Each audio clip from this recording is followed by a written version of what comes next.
Guys, Sinners is doing a hell of a great job at the box office. Let's talk about it.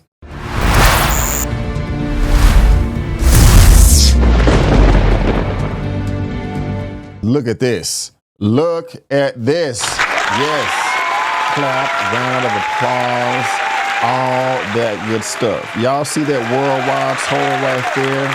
I mean, it's just beautiful. $316 million worldwide. Everybody did a great job. Thank you so much. I'm very, very happy about this, guys. I'm very, very happy about this. And I'm happy that I was also able to contribute because I did see this film for the third time this past Friday in IMAX. I wish I still had my ticket so I can hold up my stub. But yeah, I saw the film 3 times. I paid for it twice. And it is at now $316 million worldwide. Now, I know a few weeks ago, when we was running the numbers, some people were saying that the movie needed to make 2.5 times the original budget, which was $90 million. Sometimes people were saying 3. Actually, not people. That was me.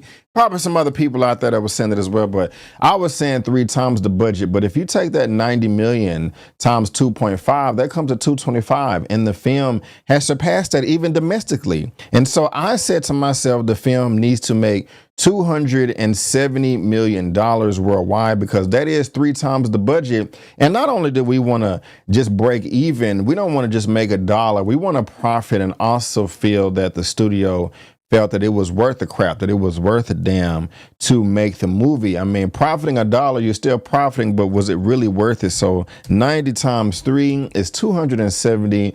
Not only did it get 270, it passed 300 million and is at 316 million worldwide. That is wonderful. If we look at the weekend, and these are the actual numbers, this is not the estimated, the actual numbers come out Monday evening, Monday afternoon. But yeah, it had that historic 4.8% drop, then 27.6, 33.2, and now another 31.2. That is wonderful. That is wonderful. Like I said, if we look at it by the week, it brought in another 32 million. And one reason for this, guys, is everybody really did enjoy the film and they re-released it back into IMAX theaters. Now, initially, I thought that Thunderbolts was going to have to give up some of its IMAX screens, but I just really wasn't sure how that worked, you know, studio versus studio. But Warner Brothers is doing very, very well right now. Sinners is a Warner Brothers film, and so is Final Destination Bloodlines. So that was like, okay, I'm pretty sure Final Destination will do fine, but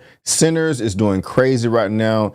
Theaters are packed to the brim. Let's go ahead and take away some of our Final Destination Bloodlines and give that back to Sinners. And it seems like it paid off. It really does. And we're going to be talking about that in a second, but talking about Final Destination Bloodlines. But it also does not hurt when you have everybody enjoying the film. 97% of the critics did like it and 96% of the audience liked it as well, with a verified count of 25,000 views. And again, if you go to Cinema Score, Sinners right now has an A, which is great. The only better grade than that is an A+. So when you have the fans, the critics, great word of mouth across the board, people are going to show up and going to show out. Even in my comment section on my YouTube channel, on my post community tab, I put here, and happy birthday Malcolm X, so y'all know when I'm filming this, I have Sinners round 3, and I got a few comments here. Somebody actually said they saw the movie 8 times. I don't know if they were trolling me or not, but hey, I mean, if that's what you want to do with your money, I ain't mad at you. But yeah, 8 times and I'm not done. I'm not going to get all in the comments, so there's my ticket stub right there. But, you know, I still have some ignorant, annoying comments as well, like, B, why are you going to go see it all these many times? You didn't even like the movie. And I just don't, that doesn't make sense to me. I did like the movie. I said that from the very beginning. I did not think it was perfect, but I really did like it. And there's some aspects of the film that are my favorite.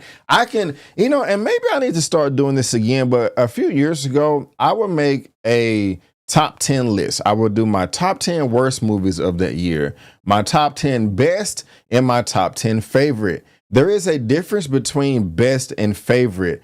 Best is more of an objective approach. Favorite is more of a subjective approach, or it can be a guilty pleasure. Because technically the movie could have all these bad things and have some corny lines of dialogue, but just because of the content itself, you just don't care. You loved it anyway. Despite all of its flaws, you love the movie anyway. Interstellar is one of my favorite movies of all time. It does have its flaws as far as the narrative and the dialogue of the astronauts trying to explain what their mission is. And I don't want to just dive into that right now as far as that's concerned. But still, it has some of the most amazing space exploration sequences that I've ever imagined. The score by Hans Zimmer was stupid good.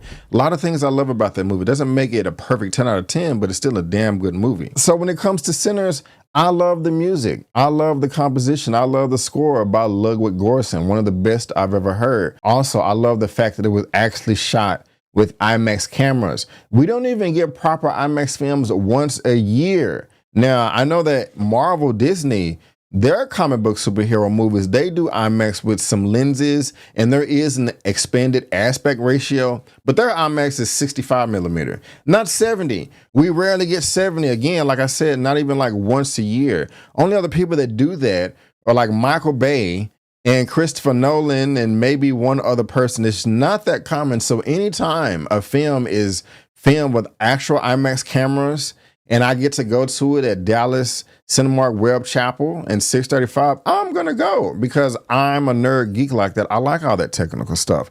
So besides the IMAX aspect ratio and besides the music, I also like the Black American representation of our culture. I thought that was wonderful too. And for the reason, this is a movie with nothing but black people for the most part. The cast in front and behind the camera is like 95% black. So I'm helping the film out as far as that's concerned. And also in 25 years, Ryan Coogler owns the film again. So I'm trying to support it there for an economic reason. It doesn't have to be a perfect 10 out of a 10 for me to want to support my own people. That's my own personal code. You don't have to do that. But my code is I'm going to try to help black people no matter what. Even if I like them or not. Even if I don't like you, I'm going to try to help you. Don't mean that we got to have dinner together or have our kids play at the park. I can win at my table. You can win over there at your table. I can be like, all right, hope you liking that steak, lobster, or whatever the hell you eat. You know what I'm saying? You can stay over there, but I love you. If somebody try to run up and hurt you, I'll run over there and defend you. And then when we eliminate the threat, I can go back to my table, you can go to yours. But anyway. And also, guys, I will admit this too. I was wrong about this as far as the movie is concerned. I think the first time I saw the movie, I gave it a 7.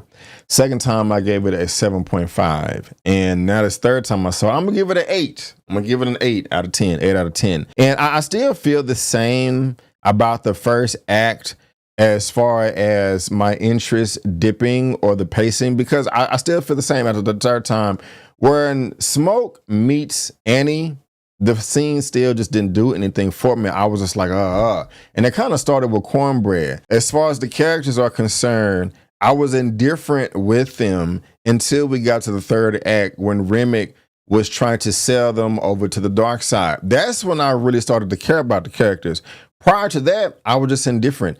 There wasn't anything that I did not like about them, but it wasn't anything that I loved about them either. They were just characters on screen. Sometimes for me, as soon as a movie starts, I can love the characters immediately. And that just wasn't the case for me in this film, Sinners. But one thing I was wrong about was I was very critical about the mid-credit scene the first time I saw it. Like, what was the point? I didn't really like it. I felt it was jarring. I was 100% wrong about that. After the third time seeing it, it is just much more significant to me. I did like it. Now, every time I did see the film the first time, at the end of the mid-credit scene, to where Sammy said, he was talking about reliving that night, and Stack said, one of the best nights ever, just for a few hours, I was free. That always meant something to me. But now after the third time, I don't know if I just have a different lens or I got some rest or something like that.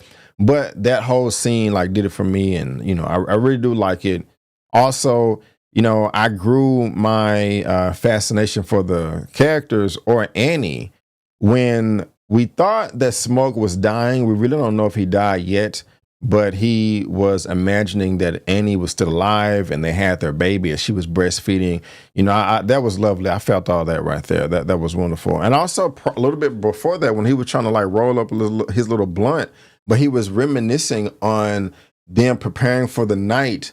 That flashback, that montage of scenes right there, that little sequence, that hit hard too. That hit hard even the first time I saw it. It hit even harder the third time. So again, the film still does have its flaw. You can go check out my reviews for that. I don't want to talk about that here. Go watch the videos. But Sinners is doing a great job. I'm super duper happy. Everyone is loving the film. Everyone is seeing the film. And again, right now, it is at a whopping $316 million worldwide. Now, guys, we got to talk about Thunderbolts, because this film people are loving as well, are really enjoying. It got an 88% from the critics and a good number of reviews, 94 from the audience. And what does it have right here on Cinema Score? Let me just scroll down. Thunderbolts, it has an A-. So Sinners had an A, Thunderbolts has an A-, but it's just not doing that well at the box office. I used to get mad and well, not mad is not the right word to use, but annoyed, a little frustrated with the term of superhero fatigue. I'm kind of believing that right now, because just Marvel just does not have that free will where people are just going to automatically show up. The trailers for this film, the marketing was decent to me. At the very least, it's a decent film, and people just didn't want to show up for it. I guess they just didn't care about the characters. Captain America Brave New World, Captain America 4 it didn't do that hot either. I think it came in at $410 million. But we're going to see how close I am as far as that's concerned. A whopping $415 million. Now, what is the context? Both of these movies cost $180 million to produce. And so with at least $100 million in marketing, and let's just say that we have 180 million. I think this is going to be 540 times 3. Yeah, it would need to make $540 million. And Captain America Brave New World did not do that, nor is Thunderbolts going to do that. I don't even know if Thunderbolts will reach $400 million. And that's just not good. That's just not good. We're going to see what Fantastic Four will do. I'm just not sure. Hopefully, what is the budget for Fantastic Four? The Fantastic Four First Steps is expected to have a production budget of $200 to $250 million. It says expected. I don't know if it's going to be that much. It's how said and done already, but maybe we'll get the actual figures after the film is released. But, 200, 250, that's just too much damn money. That is too much damn money. But we're going to see, what do you guys think as far as the production budget for Fantastic Four, superhero fatigue, all that good stuff. Doctor Strange 2, Multiverse of Madness made, I think, a $950 million. Guardians of the Galaxy 3 made a good amount of money. I want to say $790 or $750 or $800 million. And Deadpool and Wolverine, that made $1.3 billion. So superhero fatigue, I don't know. It's up in the air. I guess just, bad movie fatigue. But Thunderbolts wasn't bad. I guess it just wasn't an interest for it, So, again, you guys let me know what you think. Now, let's move on over to another film right here. And this is Final Destination Bloodlines. People like this movie as well. Warner Brothers, 93% from the critics, 88% from the audience.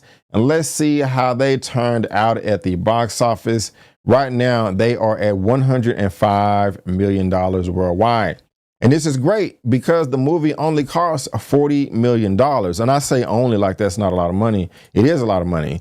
But compared to the superhero blockbuster tentpole movies, it's not that much. 40 times 3, because we don't do the 2.5. We do 3 times over here. The movie needs to make at least $120 million worldwide, not just to break even, but for the studios to make a profit and feel like it was worth something. Like they didn't just profit a dollar. It will make that. It will make that this coming weekend, even before Friday. It's doing great domestically. It is doing great worldwide as well. And so there you go right there. $51 million. Now, just to add a little bit more context to this, I have this article right here from Variety. Final Destination Bloodlines surpasses 100 million globally in opening weekend. And Final Destination made a killing at the international box office, 74 locations. has a great word of mouth. And y'all see what they did that made a killing. Yuck, yuck, yuck.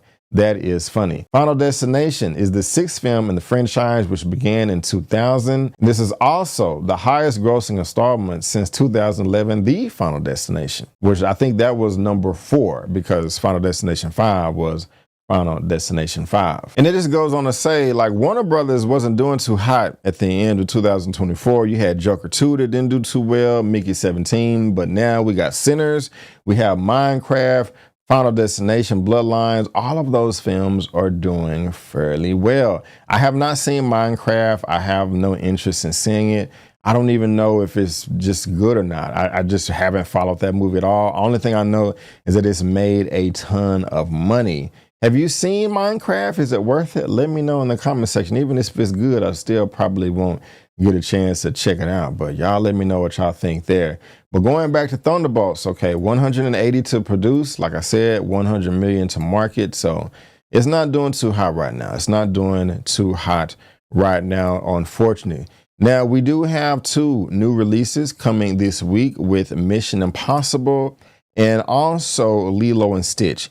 I have zero interest in seeing Lilo and Stitch. I could have saw that movie today, but I just didn't care to see it. But I will be seeing Mission Impossible on Wednesday and giving you guys an out of theater reaction and a review. I'm hearing mixed reviews. But there was a number of people that saw it last Monday and I had to make a decision. I could have saw Fantastic Four. No, I could have saw Final Destination Bloodlines or Mission Impossible.